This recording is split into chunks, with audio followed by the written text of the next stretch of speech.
এই চ্যানেলের পক্ষ থেকে আপনাদের সকলকে এবার পুজোয় অনেক অনেক শুভেচ্ছা। সময়ের ফাঁকে ফাঁকে বদাত্মার নানান কথা, রোমহর্ষক নানান গল্প নিয়ে বেদনাদায়ক ও আনন্দদায়ক সময় কাটাবো আমরা। বাংলায় টাইপ করুন বদ আত্মার কথা। আমরা এই চ্যানেল থেকে অন্ধবিশ্বাস বা কুসংস্কারকে জায়গা দিই নাই, শুধুমাত্র গল্পের আনন্দের স্বার্থে। এখানে বদ আত্মার বেয়াদবির গল্প শোনানো হয়। এবারের গল্প জলপাইগুড়ি জেলার বিনোদ গ্রাম থেকে। গল্পটি লিখেছেন অরিন্দম চক্রবর্তী। তিনি হলেন পেশায় একজন শিক্ষক এবং লেখক। তিনি অবিবাহিত। প্রতি বৎসর পুজোর ছুটিতে কোনো না কোনো এক শান্তিপূর্ণ জায়গা পছন্দ করে বেড়াতে যেতেন। উদ্দেশ্য ছিল তিনার লেখার কাজ যেন ভালোভাবে চালাতে পারেন। এইবার জায়গা খুঁজে খুঁজে তিনি অবশেষে বীরভূমের শালবনীতে 15 দিনের জন্য ছুটি কাটাবার সমস্ত কিছু ঠিকঠাক করে ফেললেন। যথারীতি সময় আগিয়ে এলো। সকাল সকাল তিনি সমস্ত জিনিস গুছিয়ে নিয়ে বেরিয়ে পড়লেন বাস ধরার উদ্দেশ্যে। সেদিন সন্ধ্যা 5টা নাগাদ মাত্র কয়েকজন প্যাসেঞ্জারকে নিয়ে বাসের ড্রাইভার পৌঁছলেন বীরভূমের শালবনী বাস স্ট্যান্ডে। সেখানে অরিন্দম বাবুও নেমে পড়লেন এবং ওনার চোখে খুব বেশি লোকজন পড়ল না। ব্যাগপত্র নামিয়ে রেখে তিনি মনে মনে একটু খুশিই হলেন যে মানুষের সমাগম খুব বেশি নয়, লেখালেখির কাজ ভালোই চালানো যাবে। এখন প্রায় সন্ধ্যা ঘনিয়ে এসেছে। প্রথম কাজ হবে একটা ভালো বাড়ি ভাড়া নেওয়া, কিন্তু কোনো মানুষজন তেমন দেখছি না। এদিক ওদিক তাকাতে তাকাতে হঠাৎ তিনি লক্ষ্য করলেন তার পিছনে একটা কালো রঙের আধা বয়স্ক লোক কোমরে গামছা বাঁধা অবস্থায় দাঁড়িয়ে কিছু যেন বলতে চাইছেন। অরিন্দমবাবু বললেন, কিছু বলবেন? তখন কোমরে গামছা বাঁধা ভদ্রলোক বলে উঠলেন, বাবু, বাড়ি ভাড়া লাগবে নাকি?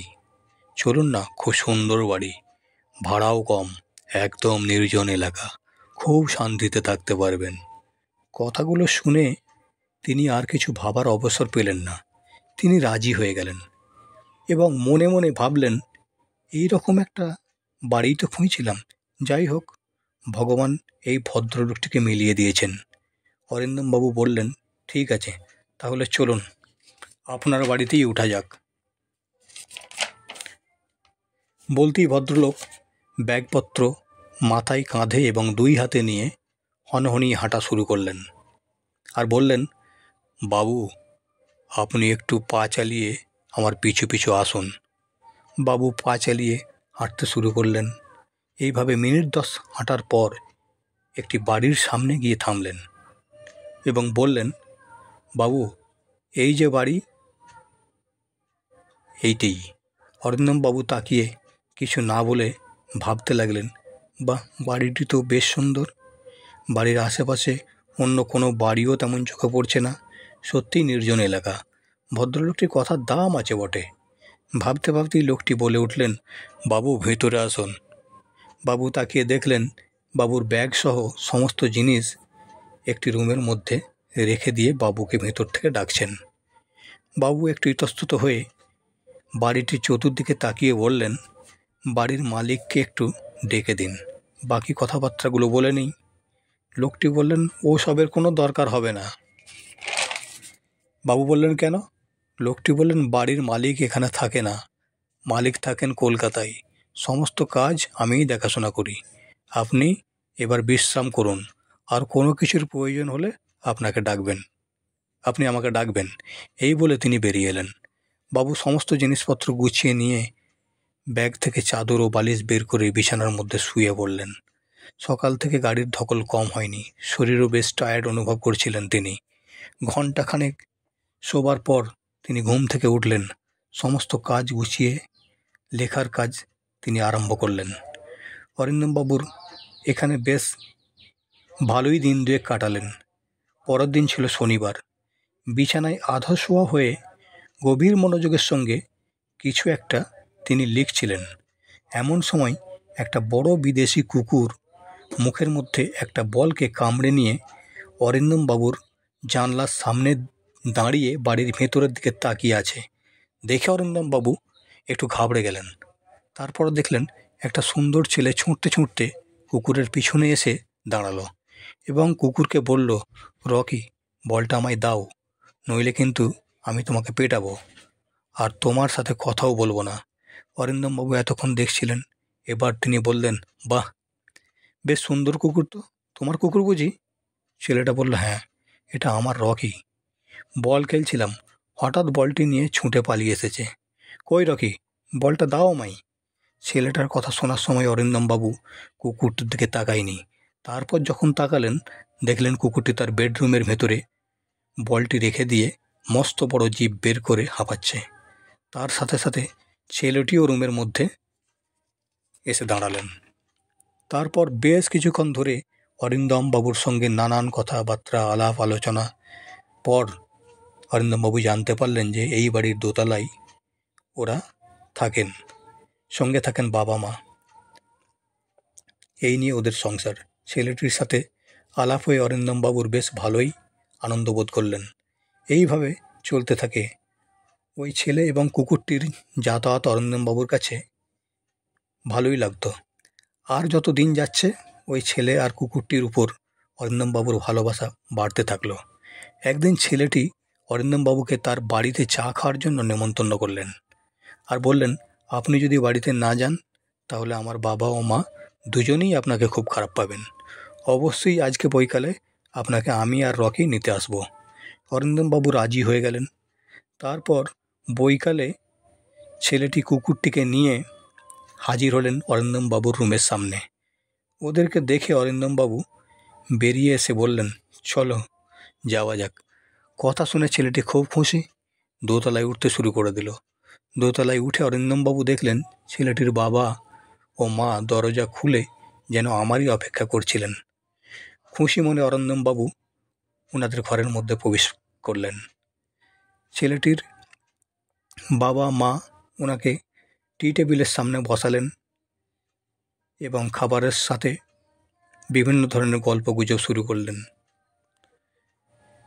গল্পের আনন্দ উপভোগ করতে করতে ওনারা গল্পের মাঝেই ঠিক করলেন যে সন্ধ্যার কিছু সময় পূর্বে তারা একত্রে বাহিরের দিকে একটু বেড়াতে যাবেন। চা খাওয়া শেষ হতেই বিলম্ব না করে অরিন্দমবাবুকে নিয়ে বাবা মা ছেলে এবং কুকুরটিকে নিয়ে বেরিয়ে পড়লেন। সেই সময় পরিলক্ষিত হচ্ছিল সকলের মুখে যেন অলৌকিক হাসি, নানান কথা। তার মাঝে ছেলেটি বলটিকে ছুঁড়ে দিচ্ছে, বলটি গিয়ে কুকুরটি নিয়ে আসছে, বলটি কামড়ে নিয়ে এসে ছেলেটির হাতে দিয়ে দিচ্ছে। এইভাবেই এগোতে এগোতে বেশ কিছুটা পথ যাওয়ার পর কুকুরটি একইভাবে বলটিকে কুড়িয়ে নিয়ে আসছিল, কিন্তু এবার যে জায়গাতে বলটি গিয়ে পড়ল কুকুর সেই জায়গা থেকে লাফ দিল, কিন্তু সেখান থেকে কুকুরটি আর আসতে পারছিল না, যেন ধীরে ধীরে পাঁকের মধ্যে তলিয়ে যাচ্ছে। এই দেখে ছেলেটিও আর দাঁড়াতে পারল না, সেও পাঁকের উপর লাফ দিল। ছেলেটির পাঁকে ধীরে ধীরে গাঁড়া পড়তে দেখে তার বাবাও লাফ দিল, পরক্ষণে তার মা লাফ দিল। কয়েক সেকেন্ডের মধ্যে এই ঘটনা ঘটতে দেখে অরিন্দমবাবু ভেবে উঠতে পারছিলেন না তিনি কি করবেন। এমন সময় অরিন্দমবাবুর চোখে পড়ল তারা সকলে মিলে দুই হাত বাড়িয়ে অরিন্দমবাবুকে ডাকতে শুরু করে দিলেন এবং বলতে লাগলেন, আসুন আসুন, একসঙ্গে থাকা যাবে, অনেক মজা হবে, আসুন দাদা, হাতটি ধরুন, লাফ দিন। তিনি দেখলেন যে ওদের চোখগুলি যেন আগুনের মতো লাল আকার ধারণ করেছে, তবুও তিনি কিছু বুঝে উঠতে পারছিলেন না। ঝাঁপ দেওয়ার পা তুলে রেডি হওয়ার সময় পিছন থেকে কোনো এক ভদ্রলোক তার এই অবস্থা আগে থেকেই লক্ষ্য করছিলেন। তিনি ছুটে এসে অরিন্দমবাবুর হাত ধরে পেছনের দিকে ঠেলে দেয় এবং এবারের মতো প্রাণে বাঁচালেন। এই ভদ্রলোক ওনাকে বাড়িতে নিয়ে এলেন এবং অরিন্দমবাবুর কাছ থেকে সব কথা শুনলেন। এই সমস্ত ঘটনাই ভৌতিক। বাড়ি দেখাশোনার লোক থেকে শুরু করে বাবা মা ছেলে কুকুর এরা সকলেই মারা গিয়েছিল আজ থেকে 10 বছর আগে। ঠিক একইভাবে ওরা বেড়াতে বেরিয়েছিলেন। ছেলেটি বল ছুঁড়ে দিচ্ছিল, কুকুর বল এনে দিচ্ছিল, ঠিক একইভাবে আপনি যেভাবে দেখেছেন। একের পর এক এই ঝিলের মধ্যে ডুবে প্রাণ হারিয়েছিলেন সকলেই। আর সেই থেকেই কোনো নতুন মানুষ পেলেই তাকে ওদের সঙ্গী হিসাবে পেতে চাই, এবং একইভাবে তারও মৃত্যু ঘটাতেই এই নাটক সাজাই। আপনার ভাগ্য খুবই ভালো, এই রাস্তায় ওই সময় আমি এসে পড়েছিলাম। আপনি আর ভয় করবেন না, আর ভয়ের কিছু নেই। আজ আমার বাড়িতেই থাকুন। অরিন্দমবাবু তাই করলেন। পরদিন একজন লোক নিয়ে গিয়ে নিজের মালপত্র বের করে ওখান থেকে নিজের বাড়ির উদ্দেশ্যে রওনা দিলেন। যদি গল্প ভালো লেগে থাকে, লাইক, শেয়ার, কমেন্ট এবং সাবস্ক্রাইব করতে ভুলবেন না। যদি আপনাদেরও এই রকম ভৌতিক ঘটনা জানা থাকে, আমাদের এই চ্যানেলের হোয়াটসঅ্যাপ নম্বরে শেয়ার করুন। নাম্বার হলো 8721809015। ধন্যবাদ।